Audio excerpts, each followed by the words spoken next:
अब वही तो कह रहा हूँ, वो कब्जा करने की कोशिश कर रहे हैं जी। वो ट्रस्ट की प्रॉपर्टी है, ट्रस्ट उसका मालिक है, ट्रस्ट का मुकदमा हाई कोर्ट तक हम जीतते हुए। जी तो सर मान सकते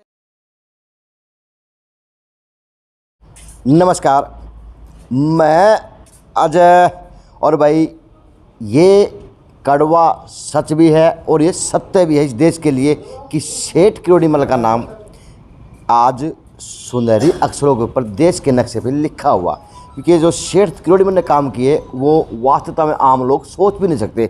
लेकिन ट्रस्ट पूरे देश के अंदर फैली हुई और जिलों के अंदर बटी भी हुई, भाई जिसका कार्यभार अलग अलग संस्थाओं को, अलग अलग ट्रस्टियों को दिया हुआ। लेकिन आज के दिन एक अहम मुद्दा बना हुआ कि मैं ट्रस्टी और आप ट्रस्टी नहीं, सौदा यो उड़ जाए खड़ा है, चाहे किसी जगह पकड़ लीजिए किरोड़ीमल की। और दूसरी बात, आज के दिन कुछ अहम मुद्दे हैं कि जगह के ऊपर भी अवैध कब्जे किरोड़ीमल ट्रस्ट के ऊपर की जगह के ऊपर हो रहे।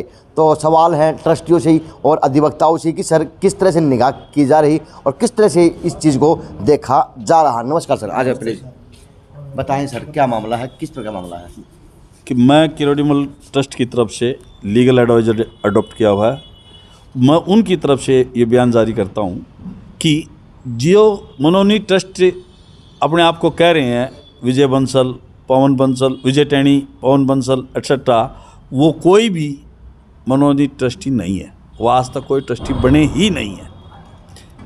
ना जिस कहते कालीचंद ने बनाया, ना कालीचंद को राइट था इनको ट्रस्टी बनाने का, क्योंकि ट्रस्ट के मुताबिक पहले रेजुलेशन पास होता है, बहुमत से ट्रस्टियों का रेजुलेशन पास होने के बाद पर उनकी मिनट बुक में दर्ज किया जाता है, फिर लॉग न्यास के अंदर भेजा जाता है, फिर उसकी अप्रूवल करके ट्रस्टी बनाए जाते हैं।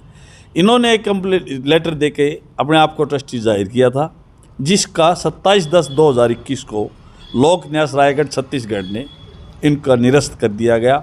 इनको ट्रस्टी नहीं माना है। इन्होंने उसकी रिव्यू की, जिसकी हाई कोर्ट ने भी स्थगित कर दी गई, जिससे आज तक जो अपने आप को अखबारों में छाप रहे हैं उसके बावजूद भी छाप रहे हैं कि हम मनोनीत ट्रस्टी हैं, आज कोई भी ट्रस्टी नहीं बना है अब तक, और ना ही कोई ट्रस्टी है। लेकिन वकील साहब, अगर बात की जाए सेठ किरोड़ीमल ट्रस्ट का, हाँ। तो नाम भी है, चीज़ भी है, हर जगह सब कुछ है। बिल्कुल। लेकिन जो ट्रस्टी बनकर आ रहे वो सिर्फ नाम के लिए आ रहे हैं या फिर फायदा नुकसान क्या देख रहे हैं उसमें? असल में जो ये अपने आप को कर रहे, क्योंकि ताला तोड़ टूटने की बात आ जाती है, कभी कोई बात आ जाती है, कभी कोई बात आ ये जाती तो है। जो ये अपने आप को कह रहे हैं कि हम मनोनीत ट्रस्टी है, ये तो शायद कब्जे के चक्कर में या उसकी प्रॉपर्टी को हड़पने के चक्कर में या उनके मन में क्या है वो उनको पता है, इसलिए कर रहे हैं। लेकिन उनको कोई ट्रस्टी आज तक बनाया नहीं है ट्रस्ट द्वारा। लेकिन एक तरफ तो सेठ दान दे और एक तरफ सेठ ही कब्जा करे, ये कैसे राजनीति, ये कैसा ट्रस्ट दान दिया हुआ? किसी सेठ ने इनको दान नहीं दे रखा। सेठ किरोड़ीमल ट्रस्ट की प्रॉपर्टी है, सेठ किरोड़ीमल ट्रस्ट इसको चला रहा है। सेठ किरोड़ीमल ट्रस्ट के अंदर 5 ट्रस्टी हैं जी। सबसे उसका जो चेयरमैन रमेश कुमार मोडा है जी। दूसरा उसका बेटा राजेश मोडा है जी। उसकी वाइफ उमा देवी है, मनीष सिंघानिया जी हैं, 5वां वीणा जी है, क्योंकि वंदना जी हैं। क्योंकि 2010 में कालीचंद जी जो ट्रस्ट के खिलाफ गतिविधियां में काम करने लगे थे, उनको 2010 में उनको निकाल दिया गया था। जिन्होंने कोर्ट में अपील की थी उसमें भी उनको ये इसलिए रख दिया था कि आप इनको कुछ बोलोगे नहीं, ये रह जाएंगे।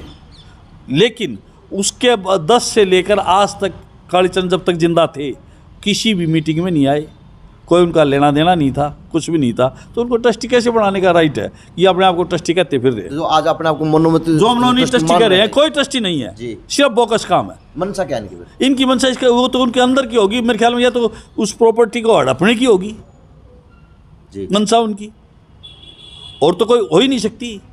अगर उनको दान पुण्य करना है या कुछ उसको चलाना है तो अपनी नहीं खोल के चलाओ, दूसरे की प्रॉपर्टी को क्यों हड़पो? एक वकील साहब, एक अहम सवाल है शहर के लिए बना हुआ है कि आज किरोड़ीमल सेठ की जो ज़मीनें हैं, जैसे आपका नेहरू पार्क के पीछे का हाल है और आपका जो घंटाघर की कॉलोनी है, उस पर अवैध कब्जे हो रहे, प्लाट बन रहे, डोलियाँ खींची जा रही, तो क्या ट्रस्टी करे और किस प्रकार ट्रस्टियों की तरफ से आया था? हमने पहले जितने भी किराएदार थे या और दुकानदार थे, हमने सबको बुलाया था जी। और जो पुराने जो भी उनके थे, हमने उनको बैठ के कहा था भी किरोड़ीमल जी सबको दान के लिए इसको उसको मतलब बहुत नॉमिनल चार्ज से इनको किराया भी दे रखा था।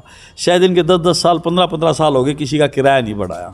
पहले जो एम्प्लॉइज़ थे किरोड़ीमल ट्रस्ट के वो भी बहुत नॉमिनल चार्ज पे थे। अब एम्प्लॉइज़ों की भी तनख्वाह ज़्यादा बढ़ गई तो उनका खर्चा भी नहीं निकलता। कोई 10 साल से 15 साल से कोई किराया भी नहीं दे रहे हैं, काफ़ी ऐसी कोठियों पर कब्जे कर रखे हैं। तो इसलिए हमने बैठ गया था भी भाईचारे में आ जाओ, एक नॉमिनल चार्ज किराया बढ़ा दे जिससे किरोड़ीमल ट्रस्ट को भी आमदनी हो जाए, उनकी तनख्वाह देती रहे और तुम्हारा भी इस चीज़ के बारे में। लेकिन सबके दिमाग में ये विचार था बोले जी कोर्ट केस करो हो जाएंगे। फिर जैसे ट्रस्ट वालों ने फैसला लिया, हमारे को डेपुट किया 2-3 अधिवक्ताओं को, और उनकी देख रेख में कम से तकरीबन 70 से 80 मुकदमे तो कोर्ट में अभी डाल दिए गए हैं, बाकियों के खिलाफ मुकदमे डाले जाने लग रहे हैं, जिससे कि मतलब आगे जो कोर्ट फैसला करेगा वो दोनों पक्षों को मान्य होगा। वकील साहब, एक अहम मैंने बात की दुकानदारों से जो आपकी KM ट्रस्ट की जो किरोड़ीमल ट्रस्ट के अंदर बैठे दायरे के अंदर है, उन्होंने बताया कि जो आज जो ट्रस्ट है इन्होंने अपने दलाल छोड़े हुए हैं। दलाल छोड़ने मतलब क्या है कि ये दुकान है नाम करवा रखी, अंदर खाते नाम करवा दी, उससे सेटिंग करते हैं, उससे ये करते हैं कि आज ये सिस्टम चला हुआ है ट्रस्ट के अंदर। क्या मानते हैं? ऐसा है, कोई दलाल नहीं छोड़ रखे। आप एक का भी नाम बता दो भी ये दलाल छोड़ रखा है, मेरी नॉलेज के हिसाब से। दुकानदारों को जो दुकानदार कह रहे कोई भी मेरी नॉलेज में काम डालना, मेरी नॉलेज के हिसाब से कोई दलाल नहीं छोड़ रखे।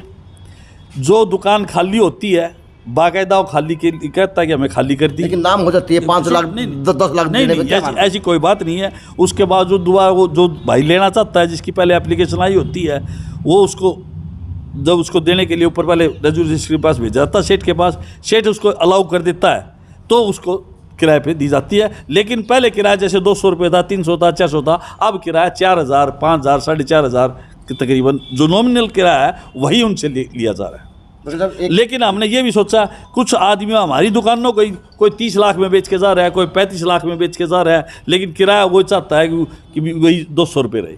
इसलिए ज़्यादातर ये सब लेटिंग के जितने केसेज हैं कोर्ट में डाले जा रहे हैं, लेकिन ऐसा कोई भी दलाल ट्रस्ट की तरफ से नहीं छोड़ा। एक साहब अहम सवाल जी कि आपने देखा, मैंने देखा कि खेत को अगर बाढ़ खाने लग जाएगी तो खेत के अंदर कुछ नहीं होता।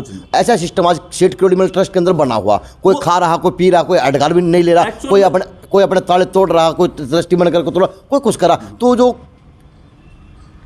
सेठ किरोड़ीमल नाम के जो बाढ़ है छोटी काशी के अंदर है, पूरे देश के अंदर है, लेकिन उसके अंदर होगा क्या जब बाढ़ खाई जाएगी? तो ऐसा था कि पहले यहाँ पर जितने भी जो ट्रस्टी बना रखे थे सारे कालीचंद जी के ऊपर विश्वास करते थे। जब 2010 में इनको पता लगा भी कालीचंद जी ही खुद मतलब ट्रस्ट के प्रति गलत रवैया कर रहे हैं, उनको खा रहे हैं या उनको जो भी कुछ कर रहे हैं, तो उन गतिविधियों को देखते हुए कालीचंद को निष्कासित किया गया। जब से इन्होंने संभालना चालू किया है, जब से कार्रवाई करनी चालू कर दी है।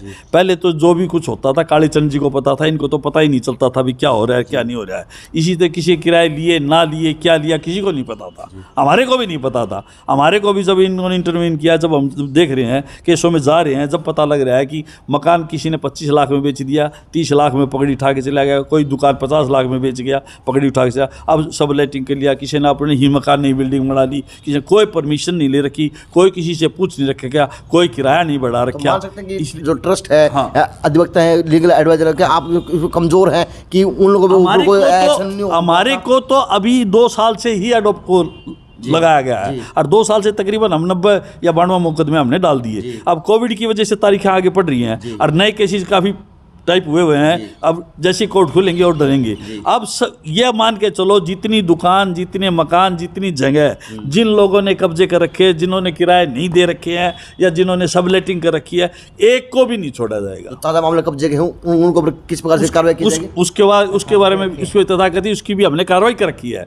हमने SP साहब को दरखास्त दी विद डॉक्यूमेंट प्रूफ के साथ, DC साहब को दरखास्त दी, हम एडमिनिस्ट्रेशन को ही दे सकते हैं, पुलिस में दे सकते हैं, उसके ऊपर वो कार्रवाई क्या करते हैं उसके पता लगेगा। लोगों ने आरोप लगाया कि जो DC साहब हैं इनके निजी हैं, इनके पहचान के, इसीलिए कोई कार्रवाई नहीं होगी। कार्रवाई नहीं होगी तो अब उनकी बात देखने के बाद हमें कोर्ट में जाना पड़ेगा। और हमारे पास रेमेडी क्या है?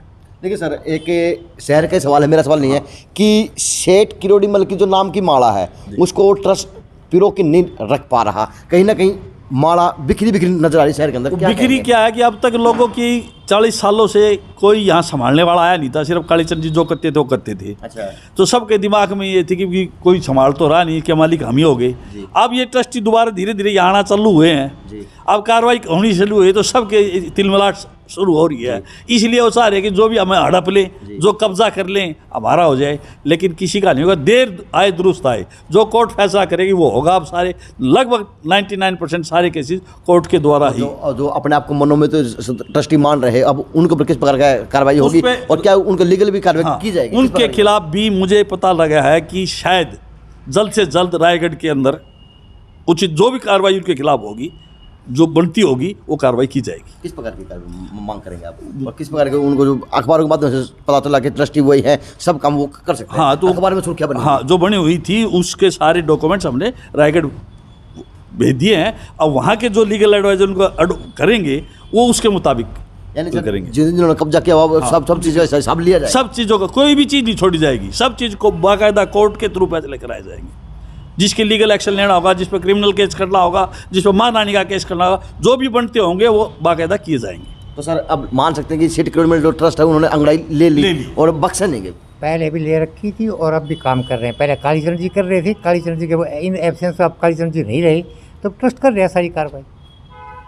लेकिन फिर ट्रस्ट भी लेट चल रहा है, ताले टूटते हैं, सुर्खियां माले, सब काम हुआ, बच्चा ट्रस्ट फिर जागे फिर आ जाए। हर ट्रस्टी रायगढ़ के, कलकत्ता के, चेहरे तो है शहर में, बाहर के रहने वाले हैं, इसलिए उनको जब भी पता चलता है उसी टाइम फोन कार्रवाई कर दी जाती है। यहाँ से कार्रवाई हम कर रहे हैं, यहाँ से हम कार्रवाई कर रहे हमें भी तो हैं। इसी आदेश प्रकार मिलने की जैसे अब कब्जा KM कॉलोनी में कहते हैं कब्जा कर रहे थे, ये मुकदमा पहले ट्रस्ट जीत चुके हैं इसका, और उसका हमें कब्जा मिल चुका है। अब दोबारा कब्जा कर रहे हैं। सर वो कब्जा नहीं हुआ, तो चार दीवारी भी खींची। हाँ, वही तो कह रहा हूँ, वो कब्जा करने की कोशिश कर रहे हैं जी। वो ट्रस्ट की प्रॉपर्टी है, ट्रस्ट उसका मालिक है, ट्रस्ट का मुकदमा हाई कोर्ट तक हम जीते हुए हैं। जी, तो सर मान सकते हैं आप किसी को बख्शा नहीं जाएगा? किसी को नहीं बख्शा जाएगा, किसी सारे को नहीं बख्शा कार्रवाई। जाएगा। चलो देर सही दुरुस्त सही, लेकिन अंगड़ाई तो ली जा चुकी, चाहे रायगढ़ की बात हो चाहे लीगल सेल की बात हो। अब कहा किसी को बख्शा नहीं जाएगा। जो भी सेठ किरोड़ी नाम ट्रस्ट के ऊपर कब्जादारी था, कब्जे करने सोच रहा था या फिर मलाई खाने की तैयारी कर रहा था, अब किसी को भी नहीं बख्शा जाएगा। JN से अजय नायक, पंकज सोनेकिया, खास रिपोर्ट।